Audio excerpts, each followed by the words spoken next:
Hello friends, LGR study में आप सभी का स्वागत है। साथियों, गणित के अंदर आज हम लोग एक नया चैप्टर शुरू करने वाले हैं जिसका नाम है ट्रिगोनोमेट्री यानी कि त्रिकोणमिति। आज हम लोग त्रिकोणमिति शुरू करने वाले हैं। त्रिकोणमिति आपके एग्जाम के लिए बहुत ही ज़्यादा महत्वपूर्ण चैप्टर है क्योंकि यहाँ से बहुत ही ज़्यादा संख्या में आपके एग्जाम में प्रत्येक साल क्वेश्चन पूछे जाते हैं। तो त्रिकोणमिति का आज आपका फर्स्ट क्लास है। आज मैं आपको बता दूं कि त्रिकोणमिति के सभी बेसिक कंसेप्ट को आज हम लोग क्या करने वाले हैं, देखने वाले हैं। हम जानते हैं कि ये जो कंसेप्ट है, जितना हम चर्चा करने वाले हैं आज, वो आप लोग ज़रूर पढ़ाई किए होंगे क्योंकि बेसिक सा कंसेप्ट है और आप लोग त्रिकोणमिति तो कोई पहली बार पढ़ नहीं रहे हैं। तो हम आशा करते हैं कि ये जो चीज़ें हैं वो आप लोग पहले से जानते होंगे, लेकिन हमने आपको बताया था कि एकदम जीरो लेवल से मैं आप लोगों को क्या करूँगा, पढ़ाऊँगा और हाई लेवल तक पढ़ाऊँगा, उस लेवल तक जरूर पढ़ाऊँगा जिस लेवल तक आपके एग्जाम में क्या आते हैं, क्वेश्चन आते हैं। तो इसीलिए हम आज त्रिकोणमिति का बेसिक क्लास करने वाले हैं। इसके जितने भी बेसिक कंसेप्ट है उसको सीखने समझने वाले हैं और अगर आप पहले से जानते हैं तो एक बार आपका क्या हो जाएगा, रिवाइज हो जाएगा। तो चलिए शुरू करते हैं। चीज़ों को बहुत ही डिटेल में एक एक करके हम लोग सीखने समझने का कोशिश करेंगे और बेसिक क्लास ही काफ़ी महत्वपूर्ण होता है। अगर बेसिक कंसेप्ट आपको पता होता है किसी भी चैप्टर का तो आप आगे क्या कर सकते हैं, इसके बारे में ज़्यादा चीज़ें सीख सकते हैं। तो चैप्टर का नाम है त्रिकोणमिति। ठीक, आज अगर हम त्रिकोणमिति शुरू कर रहे हैं तो हम सबसे पहले जानेंगे कि भाई आखिर त्रिकोणमिति का अर्थ क्या होता है। तो सीधा बोलेंगे कि त्रिकोणमिति का अर्थ वो त्रिभुज की माप होता है। त्रिकोणमिति का अर्थ क्या है, त्रिभुज की माप होता है। ये आप याद रखने की कोशिश करेंगे। यानी कि त्रिकोणमिति के अंदर हम लोग क्या करेंगे, तो त्रिभुज का माप करने वाले हैं, त्रिभुज को मापने वाले हैं। तो आप पूछेंगे सर बताइए कि त्रिभुज का जो माप है ये तो करने वाले हैं, लेकिन त्रिभुज का क्या मापने वाले हैं। तो याद रखिएगा कि त्रिकोणमिति के अंदर त्रिभुज के भुजा एवं कोण, कौन चीज़, तो भुजा और दूसरा है कोण। भुजा एवं कोण का ही क्या करते हैं हम लोग, मापन करते हैं, मेजरमेंट करते हैं। और मैं आपको एक कंसेप्ट यहाँ पर ही बता दूँ कि त्रिकोणमिति वो त्रिभुज के बारे में आपको जानकारी देता है और आपको पता होना चाहिए कि टोटल 6 प्रकार के त्रिभुज होते हैं। 3 त्रिभुज तो होते हैं भुजा के आधार पर और 3 प्रकार के त्रिभुज होते हैं कोण के आधार पर। भुजा के आधार पर आप सभी जानते हैं समबाहु त्रिभुज, विषम बाहु त्रिभुज और समद्विबाहु त्रिभुज। ये है भुजा के आधार पर 3 त्रिभुज। और कोण के आधार पर भी 3 प्रकार के त्रिभुज होते हैं, न्यून कोण त्रिभुज, समकोण त्रिभुज और अधिक कोण त्रिभुज। तो ये टोटल 6 त्रिभुज में से आपको पता होना चाहिए कि केवल एक ही त्रिभुज के बारे में आपको त्रिकोणमिति में क्या करना है, पढ़ाई करना है, और वह त्रिभुज है समकोण त्रिभुज। वह त्रिभुज कौन सा है, समकोण त्रिभुज है। यानी कि त्रिकोणमिति के अंदर आपको केवल और केवल समकोण त्रिभुज के भुजा, समकोण त्रिभुज के भुजा और कोण के बारे में आपको क्या करना है, पढ़ाई करना है। भुजा और कोण का मापन आपको क्या करना है, यहाँ पर सीखना है। आप जैसा कि जानते हैं कि वह त्रिभुज जिसका एक कोण 90 डिग्री का हो, वह त्रिभुज जिसका एक कोण 90 डिग्री का हो, उसे हम समकोण त्रिभुज कहते हैं। उसे क्या कहते हैं, समकोण त्रिभुज कहते हैं। तो ये वाला जो त्रिभुज है, इसी के भुजा और कोण के बारे में हम लोग पूरा डिटेल से त्रिकोणमिति के अंदर पढ़ेंगे। तो चलिए, आपने देख लिया कि त्रिभुज का अर्थ क्या है, त्रिभुज के अंदर किसके बारे में पढ़ेंगे। अब आगे यहाँ पर आप देख पा रहे होंगे, हमने यहाँ पर अपने कॉपी का ही नोट लगाया है क्योंकि बेसिक सी चीज़ें हैं तो ज़्यादा हाईफाई करने की कोई ज़रूरत ही नहीं, हमें तो चीज़ें सीखने से मतलब है। अगर देखा जाए ट्रिगोनोमेट्रिक जो आपके वर्ड है, ये 2 वर्ड के मेल से बना हुआ है। अगर आप अलग अलग किताब पढ़ेंगे तो अलग अलग इसी का आपको अर्थ मिलेगा, लेकिन यहाँ पर मैं आपको जो बता रहा हूँ उसको सीखने समझने की कोशिश करेंगे। जो आपका ट्रिगोनोमेट्री वर्ड है वो 2 वर्ड के मेल से बना है। एक वर्ड तो है ट्रिगोन और दूसरा वर्ड है मेट्रॉन। ट्रिगोन का जो अर्थ है वो होता है ट्रेंगल। ट्रिगोन का क्या अर्थ होता है, त्रिकोण का अर्थ होता है ट्रेंगल और ट्रेंगल मतलब त्रिभुज। ट्रेंगल मतलब त्रिभुज। एक और आपका मेट्रॉन है। मेट्रोन का जो अर्थ होता है वो मेजरमेंट होता है और मेजरमेंट का अर्थ है मापन। तो मापन करेंगे हम लोग, माप करेंगे किसका? त्रिभुज का। तो सर त्रिभुज के किस चीज़ का माप करेंगे? तो त्रिभुज के कोण और त्रिभुज के भुजा का माप करेंगे। इस चैप्टर में हम लोग क्या करेंगे? तो त्रिभुज के कोण और त्रिभुज के भुजा का जो है हम लोग माप करने वाले हैं। और यहाँ पर कुछ चीज़ें लिखा हुआ है, आपको पता होना चाहिए कि त्रिकोणमिति का जो कंसेप्ट है वो आर्यभट्ट ने दिया था मुख्य रूप से। तो आप जो है ये याद रखने की कोशिश करेंगे। याद रखने वाली बात ये भी है कि आर्यभट्ट कहाँ के थे? भारत के थे। और भारत में भी मूल रूप से आर्यभट्ट बिहार के निवासी थे। कहाँ के निवासी थे? बिहार के निवासी थे। जो बिहार उस टाइम पर अलग स्थिति में था, ये आप जो है समझ सकते हैं। आगे बढ़ते हैं और आगे की चीज़ों को सीखने समझने की जो है हम लोग कोशिश करेंगे। ये बिहार आपको बताना चाहिए कि दुनिया का सबसे पहला विश्वविद्यालय जो था नालंदा विश्वविद्यालय, और उस टाइम का सबसे बड़ा विश्वविद्यालय था वो बिहार में ही था। नालंदा विश्वविद्यालय दुनिया का सबसे पहला विश्वविद्यालय भी था, सबसे बड़ा विश्वविद्यालय भी था, और वो बिहार में था। और इतना बड़ा था कि वहाँ पर आपको पता होना चाहिए कि अपने देश को छोड़ दीजिए, विदेश से भी बच्चे पढ़ने आते थे। और आज भारत का ये हालात है कि हम लोग विदेश जाते हैं पढ़ने के लिए, है कि नहीं? तो ये सब चीज़ें आपने देख लिया। त्रिकोणमिति जो वर्ड है, ट्रिगोनोमेट्री जो वर्ड है, उसका मीनिंग आपने समझने का जो है कोशिश किया। अब बढ़ते हैं आगे और आगे के चीज़ों को सीखने समझने की जो है कोशिश करेंगे। अगला जो हमारा टॉपिक है वो पाइथागोरस प्रमेय है। पाइथागोरस प्रमेय अगर आप नहीं जानते हैं तो फिर त्रिकोणमिति का कुछ भी नहीं समझ पाएंगे आप, क्योंकि त्रिकोणमिति के अंदर पाइथागोरस प्रमेय का यूज पड़ता है। पाइथागोरस प्रमेय क्या है, अगर इसके ऊपर बात किया जाए तो मैं आपको बता दूं, एक गणितज्ञ थे पाइथागोरस। एक गणितज्ञ कौन थे? उनका नाम था पाइथागोरस। और पाइथागोरस साहब ने समकोण त्रिभुज से संबंधित, किससे संबंधित? तो समकोण त्रिभुज से संबंधित एक कंसेप्ट दिया था, उसी कंसेप्ट को पाइथागोरस प्रमेय बोला गया। क्या उन्होंने कंसेप्ट दिया था वो समझने की कोशिश कीजिए। पाइथागोरस ने कहा था कि समकोण त्रिभुज में, किस त्रिभुज में? समकोण त्रिभुज में। मान लीजिए कि ये हमने एक त्रिभुज बनाया, समकोण त्रिभुज। मान लीजिए कि ए बी सी, ये अगर समकोण त्रिभुज है, ये अगर समकोण त्रिभुज है तो आप सभी को समकोण त्रिभुज के भुजा के बारे में भी जानकारी होगा। 90 डिग्री के सामने वाला जो भुजा है वो कर्ण कहलाता है। क्या कहलाता है? तो ये कर्ण कहलाता है। कर्ण को शॉर्टकट में हम लोग एच से डिनोट करते हैं, क्योंकि इंग्लिश इसका हाइपोटेन्यूज होता है। जो ऊंचाई है इसको हम लोग लंब बोलते हैं। इसको क्या बोलते हैं? बी से ए क्या होगा? ये कहलाएगा लंब। क्या कहलाएगा? तो ये लंब कहलाएगा, या इसी को हम लोग ऊंचाई भी बोलते हैं। और क्योंकि लंब का इंग्लिश परपेंडिकुलर होता है, इसीलिए इसको पी से डिनोट करते हैं। परपेंडिकुलर के कारण इसको पी से डिनोट करते हैं। और बी सी जो है, जिस भुजा पर त्रिभुज खड़ी है उसको आधार बोलते हैं। क्या बोलते हैं? तो उसको हम लोग बोलते हैं, एक मिनट उसको हम लोग बोलते हैं आधार। और ये भाई एक सेकंड वेट करेंगे, एक सेकंड वेट करो, सब ठीक हो जाएगा। उसको क्या बोलेंगे? तो उसको हम लोग बोलेंगे आधार। क्या हो रहा है? एक सेकंड, बस हो गया, देख लेते हैं। तो यहाँ पर जो आपका ये भुजा हो जाएगा वो क्या हो जाएगा?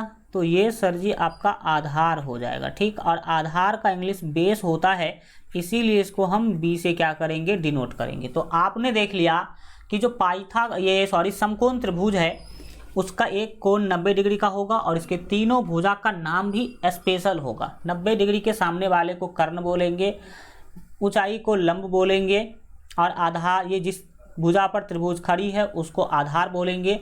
तो पाइथागोरस साहब ने समकोण त्रिभुज से संबंधित ही जो है कंसेप्ट दिया था। उन्होंने कहा था कि किसी भी समकोण त्रिभुज में कर्ण का जो स्क्वायर है वो लंब के स्क्वायर और आधार के स्क्वायर के बराबर होता है। यानी कि हम यह बोल सकते हैं कर्ण का स्क्वायर बराबर होगा लंब स्क्वायर प्लस आधार स्क्वायर। लंब स्क्वायर प्लस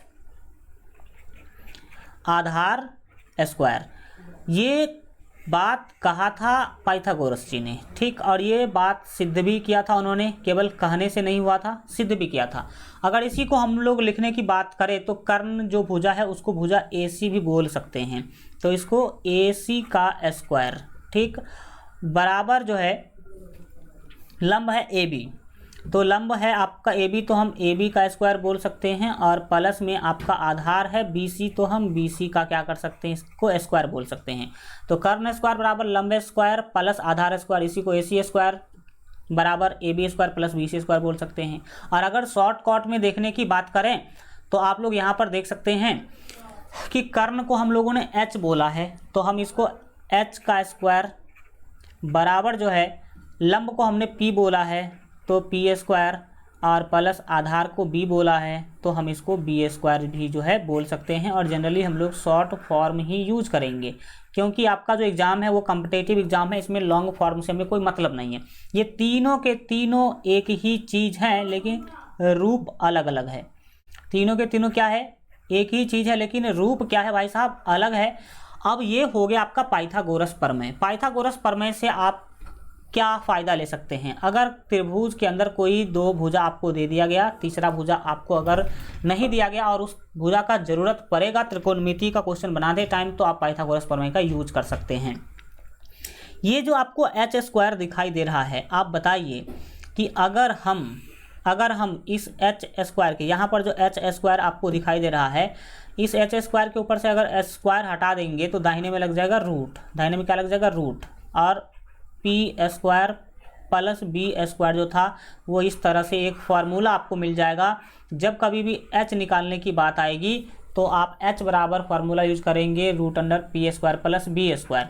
इसी तरीक़ा से जब आप बी निकालने की कोशिश करेंगे तो याद रखिएगा बी निकालने का जो फार्मूला होता है वो होता है एच स्क्वायर प्लस नहीं माइनस एच स्क्वायर, और माइनस करेंगे क्योंकि अगर बी निकालना है तो पी को दाहिने साइड भेजना होगा, तो दाहिने एच से ये घट जाएगा जा करके, तो यहाँ पर जो है एच स्क्वायर माइनस यहाँ पर पी स्क्वायर करना होगा। एक सूत्र तो आपका ये हो गया।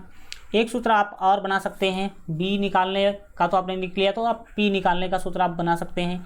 पी बराबर जो फार्मूला है वो क्या हो जाएगा, पी बराबर फार्मूला हो जाएगा एच स्क्वायर और माइनस आपके B square, H square minus B square, ये हो जाएगा आपका पी निकालने का फार्मूला।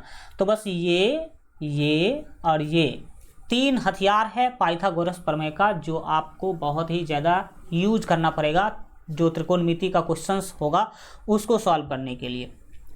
अब बढ़ते हैं आगे, और अब हम लोग समझने वाले हैं कोण के सापेक्ष भुजा। कोण के सापेक्ष भुजा का क्या मतलब है, देखिए हम अभी आपको बता रहे थे कि जो समकोण त्रिभुज होता है उसका एक कोण 90 डिग्री का होता है।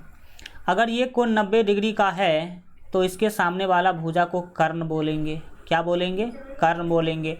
इसको हम लोग लंब बोलेंगे और इसको हम लोग आधार बोलेंगे। इसको हम लोग क्या बोलेंगे, आधार बोलेंगे। लेकिन याद रखिएगा कि लंब हमेशा थीटा के सामने होगा। लंब हमेशा किसके सामने होगा, थीटा के सामने। थीटा क्या है, तो क्वेश्चन में आपको अगर क्वेश्चन मिलेगा, त्रिभुज मिलेगा, तो आपको तो पता ही होगा कि अगर ये ए बी सी त्रिभुज है तो बी आपका 90 डिग्री है, या फिर क्वेश्चन में मेंशन भी कर दिया जाएगा। अब बात बचा ए और सी कोण का, तो ए और सी में से अगर किसी को बोल दिया कि ये थीटा है, जैसे कि अगर बोल दिया गया साइन सी, साइन सी मतलब क्या, थीटा हो गया आपका सी, थीटा क्या हो गया सी, तो थीटा अगर जिसको बोला जाए तो उसके सामने वाला होगा लंब। यानी कि सीधा समझिए अगर बी ए और सी में से किसी एक को अगर थीटा घोषित किया गया है, ए और सी में से किसी एक को अगर थीटा घोषित किया गया है, तो आपको सीधा याद रखना है ये कि थीटा के सामने वाला लंब होगा और जो बच गया वो आधार होगा। जो बच गया वो क्या होगा, आधार होगा। इसका मतलब क्या है, इसका मतलब है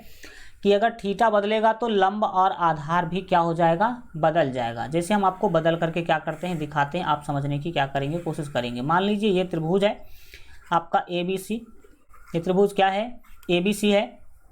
यहाँ पर आपका मान लीजिए 90 डिग्री था, कितना डिग्री था, 90 डिग्री था, और 90 डिग्री है तो ये कर्ण ही होगा, ये क्या होगा, कर्ण होगा।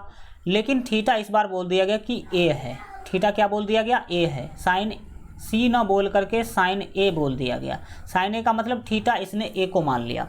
तो अगर थीटा ए को माना तो याद रखिएगा कि थीटा के सामने हमेशा लंब होता है। थीटा के सामने हमेशा क्या होता है, लंब होता है, और जो बच गया वो आधार हो जाएगा। वो क्या हो जाएगा, तो वो आधार हो जाएगा। तो आपने यहाँ से क्या सीखा, आपने यहाँ से सीखा कि कर्ण हमेशा फिक्स होगा, वो कभी भी नहीं बदलेगा, वो हमेशा 90 डिग्री के सामने होगा। और थीटा के सामने हमेशा लंब होगा और जो बचेगा वो आधार होगा। तो इसका मतलब अगर थीटा सी है, अगर थीटा यहाँ पर आप देख पा रहे हैं, थीटा अगर हम सी को माने हैं तो लंब ये होगा। लेकिन अगर हम थीटा ए को मानते हैं, थीटा किसको मानते हैं, अगर थीटा हम ए को मानते हैं तो लंब हमारा ये वाला होगा, BC होगा लंब, यानी कि थीटा बदलेगा तो लंब और आधार भी बदल जाएगा। इसी कंसेप्ट को हम कहते हैं कोण के सापेक्ष भुजा।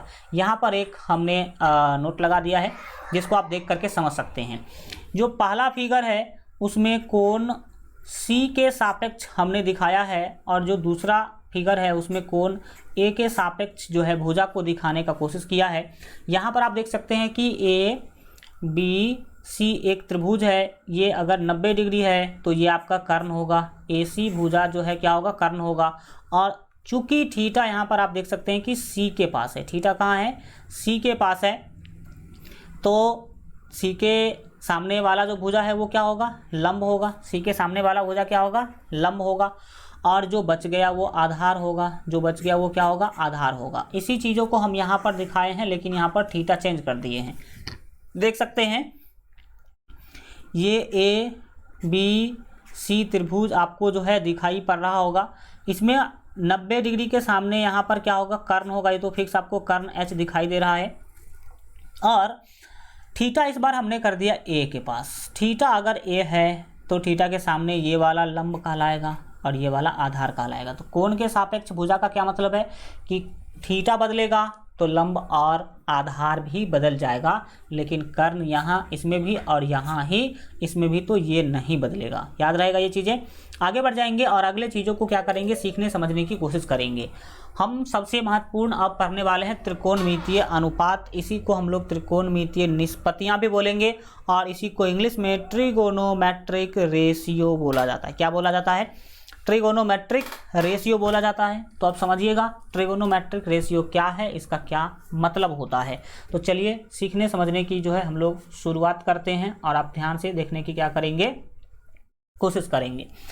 त्रिकोणमितीय अनुपात अगर देखा जाए तो त्रिकोणमिति के अंदर टोटल 6 त्रिकोणमितीय अनुपात हैं। कितने त्रिकोणमितीय अनुपात, 6 त्रिकोणमितीय अनुपात है। जिसमें पहला है साइन। साइन का जो फुल फॉर्म होता है वो SINE होता है।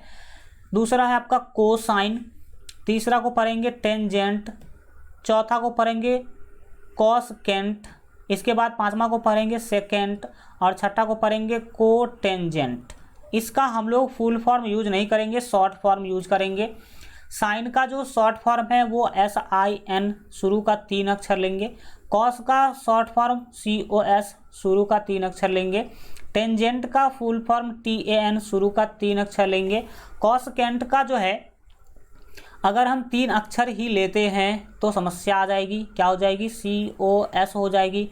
अब यहाँ पर भी कॉस और यहाँ पर भी हो जाएगी कॉस, तो इसीलिए हम यहाँ पर 3 अक्षर न लेकर के 5 अक्षर ले लेते हैं। तो कॉसकेंट का हम लोग शॉर्ट फॉर्म कॉसेक बोलते हैं। क्या बोलते हैं, कॉसेक। तो क्यों नहीं यहाँ पर 3 लिए, समझ में आ गया। इसके बाद जो है सेकेंड का SEC सेक शुरू का 3 अक्षर ले लेंगे शॉर्टकट में, और कोटेंजेंट का शुरू का कॉट 3 अक्षर ले लेंगे तो कोटेंजेंट हो जाएगा। तो त्रिकोणमितीय अनुपात 6 है, वो आप लोगों ने देख लिया। अब बढ़िए आगे, और अगला जो चीज़ है वो त्रिकोणमितीय अनुपात से संबंधित जो है कुछ जो आपके कोण है और भुजा है इसके बीच संबंध यहाँ पर हमने क्या किया है, दिखाने का कोशिश किया है। तो त्रिकोणमितीय अनुपात और भुजा के बीच हम लोगों ने यहाँ पर संबंध दिखाने का कोशिश किया है। तो इसको समझिएगा कि आखिर ये संबंध क्या है। तो सीधा आप याद रखेंगे, क्या आपको तो पहले से ही याद होगा, साइन थीटा बराबर P/H, इसको हम लोग हिंदी में लंब बट्टा कर्ण बोलेंगे। कॉस थीटा बराबर B/H, इसको हम लोग हिंदी में आधार बट्टा कर्ण बोलेंगे। टेन थीटा बराबर P/B, इसको हिंदी में हम लोग लंब बट्टा आधार बोलेंगे। अगर जिस बच्चों को ये 3 याद हो गया तो बाकी का ये 3 याद करने में कोई जो है समस्या नहीं होगी, क्योंकि साइन का उल्टा होता है कॉसेक। साइन का उल्टा क्या होता है, कॉसेक। उल्टा का मतलब है व्युत्क्रम। उल्टा का मतलब क्या है, व्युत्क्रम है। तो साइन का व्युत्क्रम कौन होता है, कॉस होता है। इसका मतलब है कि साइन अगर P/H है तो कॉस इसका जस्ट उल्टा H/P होगा, नीचे वाला ऊपर और ऊपर वाला नीचे। तो साइन का होता है P/H तो कॉसेक का होगा H/P। लंब बट्टा कर्ण होता है, हिंदी में तो इसको कर्ण बट्टा लंब बोलेंगे। कॉस का b बट्टा h होता है, तो सेक जस्ट उसका उल्टा होगा, ये होगा h बट्टा b। आधार बट्टा कर्ण था, तो ये कर्ण बट्टा क्या हो जाएगा, आधार हो जाएगा। तीसरा है टेन, टेन p बट्टा b होता है, तो कॉट जस्ट उसका उल्टा होगा, b बट्टा p होगा। और लंब बट्टा आधार है, तो ये आधार बट्टा क्या हो जाएगा, लंब हो जाएगा। यानी कि हमें दो चीज़ें याद रखना है। पहला चीज़ याद रखना है कि साइन का उल्टा कॉसेक होता है, कॉस का उल्टा सेक होता है, और टेन का उल्टा कॉट होता है। पहला चीज़ तो ये याद रखना है। दूसरा चीज़ याद रखना है कि हाँ बिल्कुल ठीक जो है, अगर हम साइन कॉस टेन का याद कर लेते हैं तो कॉस सेक और कॉसेक का याद करने में कोई जो है बड़ी समस्या नहीं है। अब बढ़ते हैं आगे, और हम यहाँ पर एक छोटा सा ट्रिक भी आपको बता देते हैं। ट्रिक क्या है वो देखिए। साइन जो है इसका क्या है, p बट्टा एच, क्या है भाई, इसका है p बट्टा एच, इसका नाम दे दीजिए 1, ठीक। कॉस है b बट्टा एच, b बट्टा एच है, इसका नाम हम क्या कर दिए हैं, 2 दे दिए हैं। टेन आपको दिख रहा होगा p बट्टा बी, टेन क्या दिख रहा है, p बट्टा बी दिख रहा है। अब इसका कोई एक छोटा सा आप लोग जो है ट्रिक बना लीजिए। हम ट्रिक को आपको बता रहे हैं, आप लोग अपने हिसाब से बना लीजिएगा तो और अच्छा होगा। हम हो सकता है कि हम कुछ और बताएंगे और आप लोग इससे पहले ट्रिक कुछ और पढ़े होंगे, तो वो मायने नहीं रखता है। मायने ये रखेगा कि आपको याद है कि नहीं याद है। हम किसी तरीका से याद रख सकते हैं, आपको अगर वो तरीका अच्छा नहीं लगे तो आप अपना तरीका से क्या कर सकते हैं, याद रख सकते हैं। देखिए यहाँ पर ये याद रखिएगा कि ये पहला है, ये क्या है, पहला है p बट्टा एच, दूसरा है b बट्टा एच, और तीसरा है p बट्टा बी। पहला याद रखिएगा कि साइन होता है, दूसरा कॉस होता है, और तीसरा टेन होता है। अब आपको आगे याद रखने की ज़रूरत है कि ऊपर जो आपको दिखाई दे रहा है, ऊपर जो यहाँ पर आपको दिखाई दे रहा है उस पर फोकस कीजिएगा। p से बोलिएगा पंडित, b से बाबू, और p से पंडित, तो क्या हो गया, पंडित बाबू पंडित। और h से हरी, h से हरी, और b से बोल, तो हो गया हरी हरी बोल।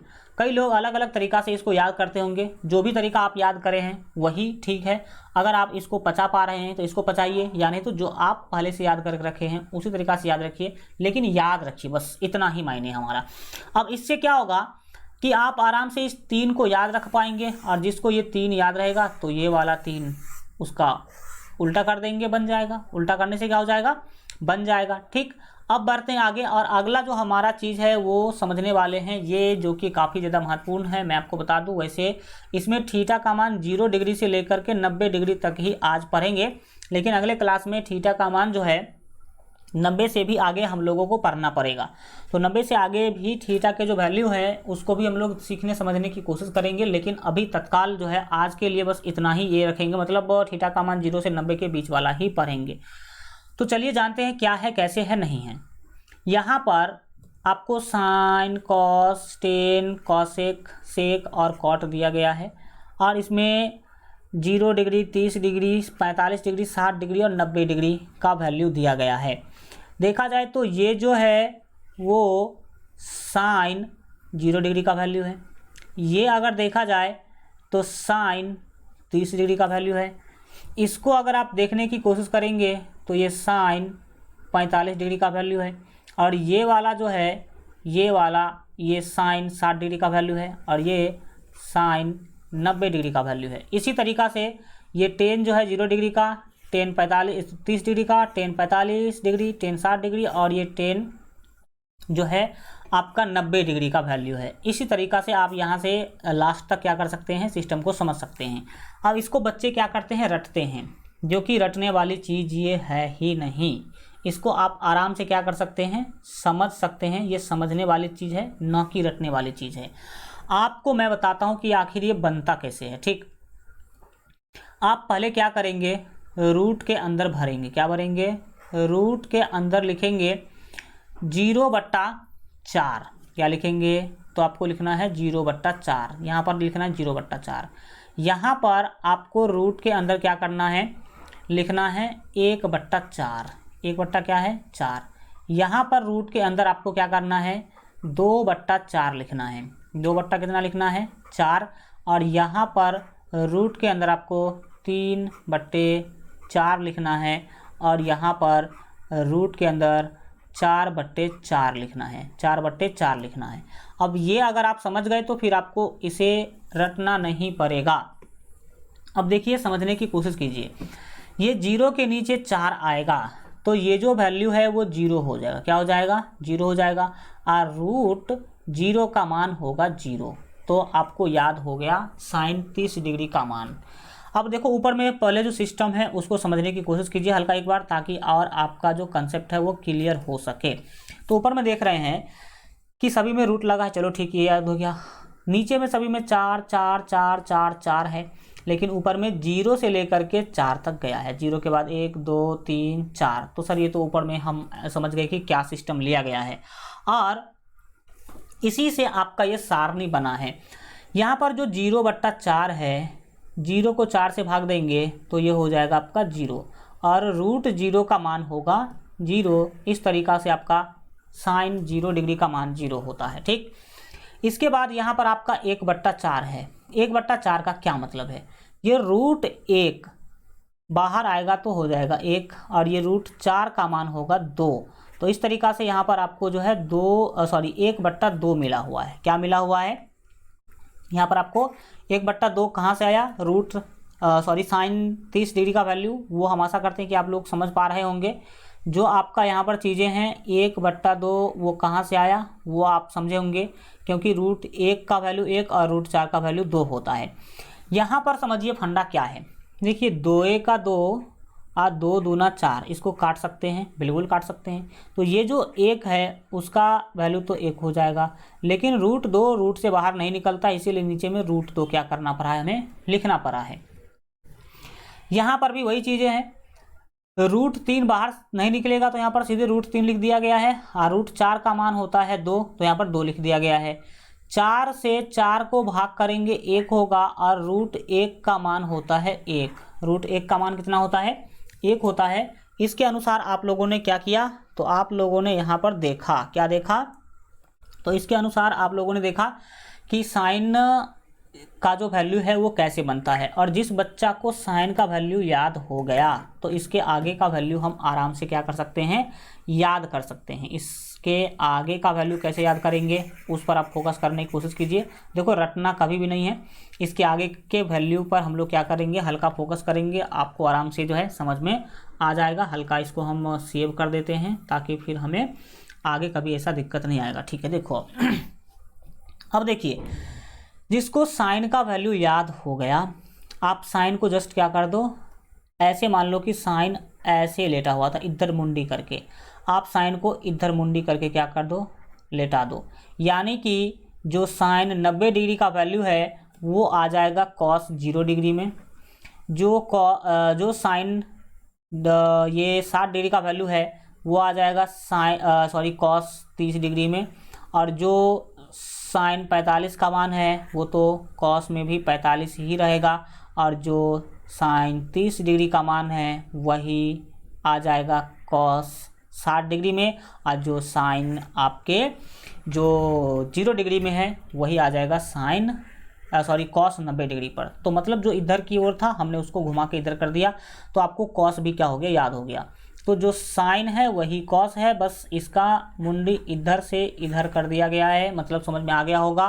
अब 2 चीज़ आपको याद हो गया, तीसरा याद करने के लिए कुछ भी नहीं है। आपको पता होना चाहिए कि टेन थीटा बराबर फॉर्मूला होता है साइन थीटा बट्टे कॉस थीटा, साइन थीटा बट्टे कॉस थीटा।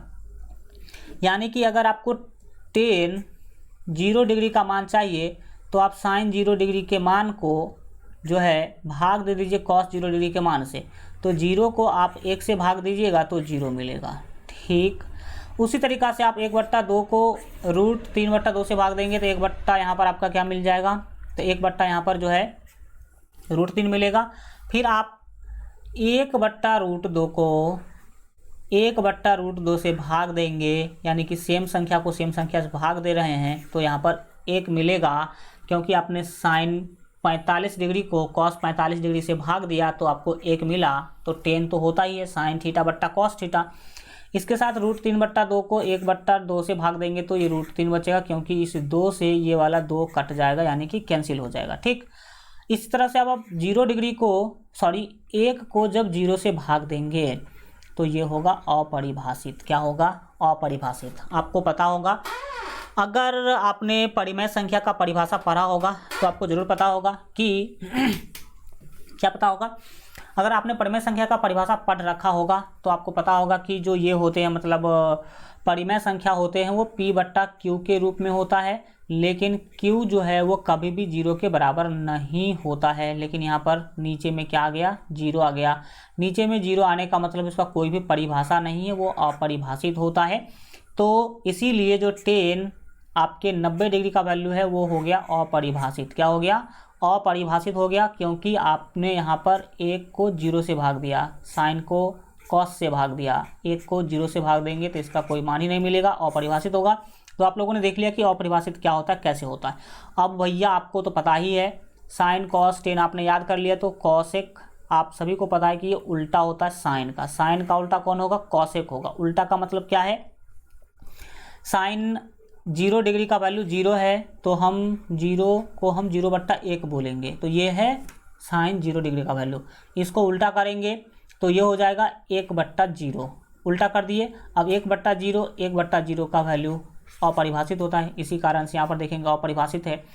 1/2 को पलट देंगे तो 2 जाएगा ऊपर और 1 आएगा नीचे, जिसको हम केवल 2 बोल सकते हैं।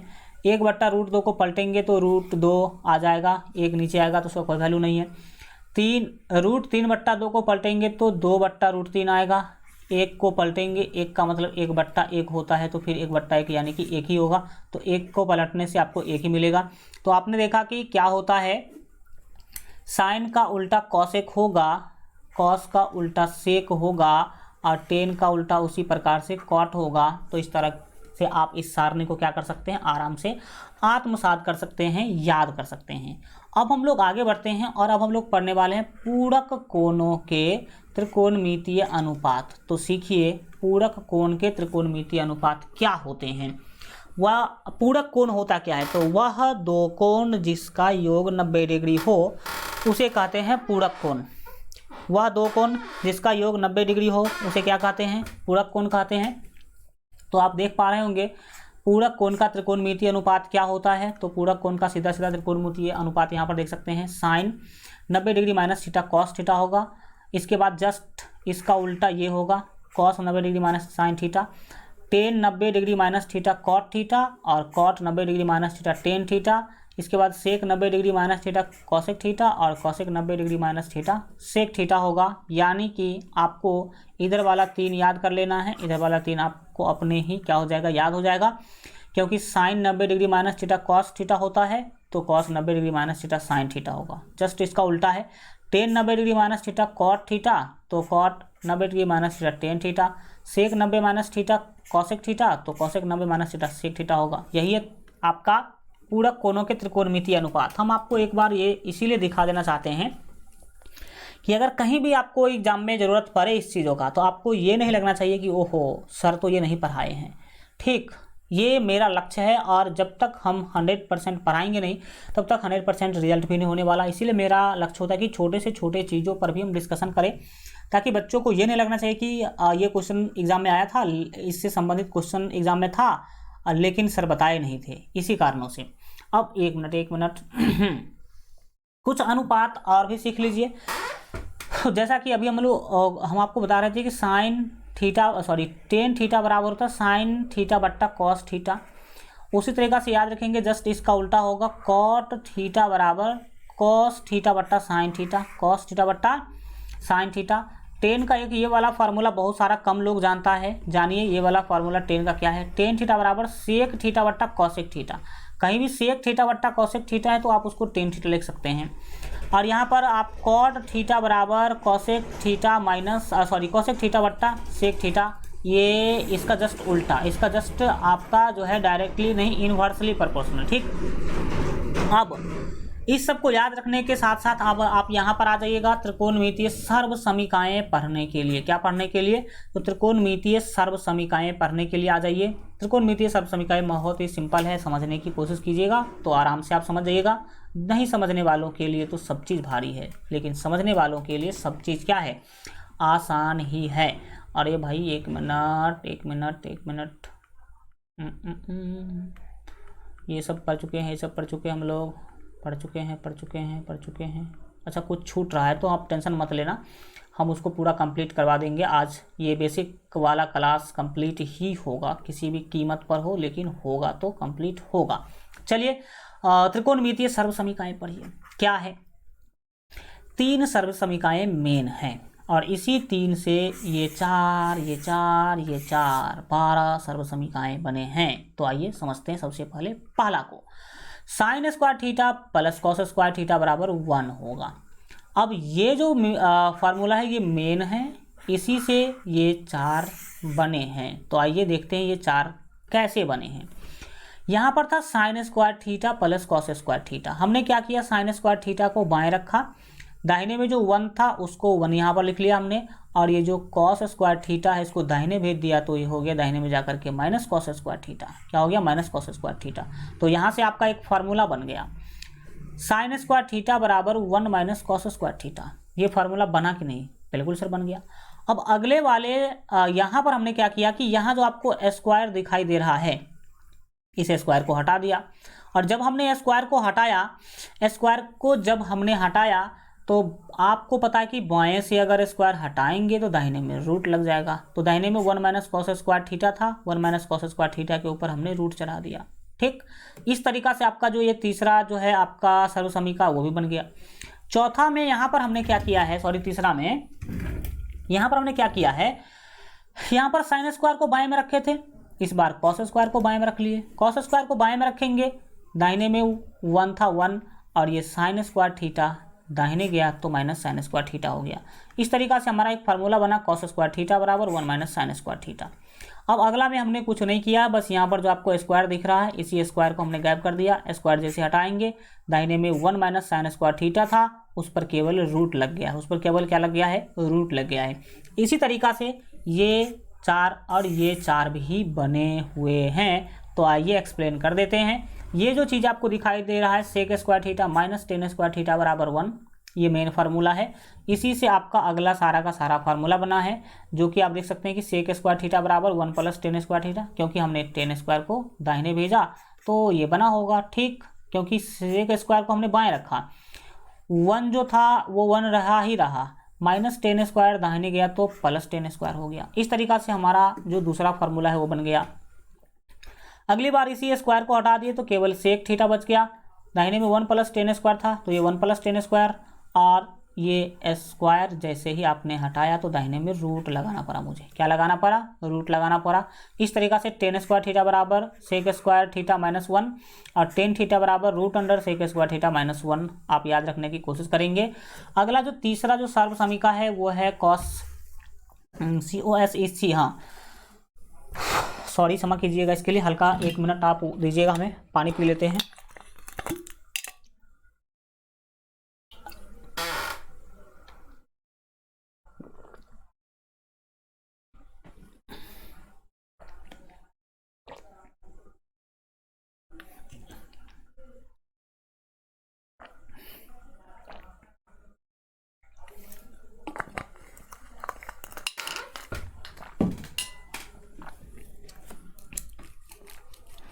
चलिए देखते हैं अब तीसरा जो सर्व समीकरण है इसको बहुत अच्छा तरीका से समझने की कोशिश करते हैं। Cosec square theta minus cot square theta बराबर 1, माइनस कॉट स्क्वायर थीटा बराबर क्या है? 1 है। अब इसी का हमने क्या किया, कॉसेक स्क्वायर थीटा को बाएं रखा, हमने बराबर के बाएं रखा, दाहिने में जो 1 था उसको सेम टू सेम रहने दिए, माइनस कॉट स्क्वायर थीटा चला गया, दाहिने में प्लस कॉट स्क्वायर थीटा हो गया। अगले में हमने केवल यहाँ से स्क्वायर हटा दिया, दाहिने रूट लग गया। तो आपका अगला हो जाएगा कॉट स्क्वायर थीटा बराबर cosec square theta minus 1, cot theta बराबर root under cosec square theta minus 1। ये सर्व समीकरण पढ़ने के बाद कुछ जो है और आपको क्या करना है, पढ़ना है। जो त्रिकोणमितीय अनुपात है आपको पता होना चाहिए कि किसी भी त्रिकोणमितीय अनुपात को उसके व्युत्क्रम से आप गुना करेंगे तो 1 मिलेगा। यानी कि क्या है कि अगर आप साइन थीटा को, किसको, साइन थीटा, अब बताइए कि साइन थीटा का व्युत्क्रम क्या होता है, यानी कि साइन थीटा का उल्टा क्या होगा, याद है? तो बोलेंगे सर साइन थीटा का जो उल्टा है वो होगा cosec theta, COSEC, cosec theta. तो याद रखिएगा किसी भी त्रिकोणमितीय अनुपात को उसके व्युत्क्रम से अगर गुना कीजिएगा तो 1 मिलेगा। कितना मिलेगा? 1। अब जब आपके मन में कुछ चल रहा होगा कि सर क्यों 1 मिलेगा, जरा बताइए तो क्या कारण है कि जब किसी भी त्रिकोणमितीय अनुपात को उसके व्युत्क्रम से गुना करते हैं तो 1 मिलता है। तो देखो मैं आपको एक शॉर्टकट वे में प्रूफ करके दिखा देता हूं, ताकि हाँ आपके मन में ये जो कन्फ्यूजन है वो बनाना बिल्कुल ना बना रहे। तो देखिए आप सभी जानते हैं कि साइन थीटा बराबर होता है P/H, बिल्कुल ठीक। कॉसेक होता है H/P, जस्ट उसका उल्टा होता है कि नहीं। अब इसका देखो वैल्यू कितना होगा, H से H को भाग देंगे कट गया, P से P को भाग देंगे ये भी कट गया, कोना कोनी 1/1, इसको 1 ही ना बोलेंगे। तो देखो कैसे 1 आया, समझ में आ गया? तो आप, अरे भाई पूरा का पूरा डिलीट हो गया। अच्छा 1 मिनट इसको फिर लिख देते हैं। तो हम लोगों ने पहला सर्व समीकरण क्या पढ़ा था? पहला पढ़ा था साइन थीटा और गुने cosec theta, COSEC, cosec theta बराबर 1। इसमें अगर क्या कीजिएगा आप साइन थीटा को बाएं रखिएगा, दाहिने में 1 पहले से है, कॉसेक थीटा दाहिने भेजिएगा तो ये हो जाएगा कितना, तो बट्टे में होगा COSEC कॉसेक थीटा, यानी कि फार्मूला बन गया साइन थीटा बराबर 1/कॉसेक थीटा। और अगर आप कॉसेक थीटा को, COSEC कॉसेक थीटा को बाएं रख लेंगे, दाहिने 1 है, ये साइन दाहिने भेजेंगे तो बट्टा में जाएगा साइन थीटा, बट्टा में क्या होगा, साइन थीटा होगा। तो यहाँ से आपने जो है ये 3 फार्मूला याद रखने की कोशिश करेंगे आप लोग। इसके बाद दूसरा जो सर्व समीकरण है उसको भी सीख लीजिए। दूसरा है, मान लीजिए कि आपका कॉस, कौन है, कॉस है, कॉस थीटा। तो कॉस का उल्टा होता है सेक, SEC, सेक थीटा। तो कॉस थीटा उसका व्युत्क्रम है सेक थीटा, कॉस को सेक से गुना करेंगे आपको मिलेगा 1। अगर आप कॉस को बाएं रखते हैं, COS, कॉस थीटा को बाएं रखते हैं तो इसका हो जाएगा 1/सेक थीटा, SEC थीटा। कुछ समझ में आया? तो बोलेंगे यस, इस तरीका से हम समझ गए कि ये क्या है, नहीं है, और किस तरह से हम इसको बना सकते हैं। अब अगर सेक को आप बाएं रखते हैं, SEC, सेक थीटा को बाएं रखते हैं, दाहिने में आपका 1 ऑलरेडी है, कॉस चला जाएगा नीचे, COS कॉस थीटा हो जाएगा। तो ये दूसरा सर्व समीकरण आपने क्या करा, सीख लिया। और तीसरा हम समझेंगे, आप सभी को पता है कि टेन थीटा का जो व्युत्क्रम होता है वो होता है कॉट थीटा। क्या होता है? कॉट थीटा होता है tan theta into cot theta बराबर होगा 1।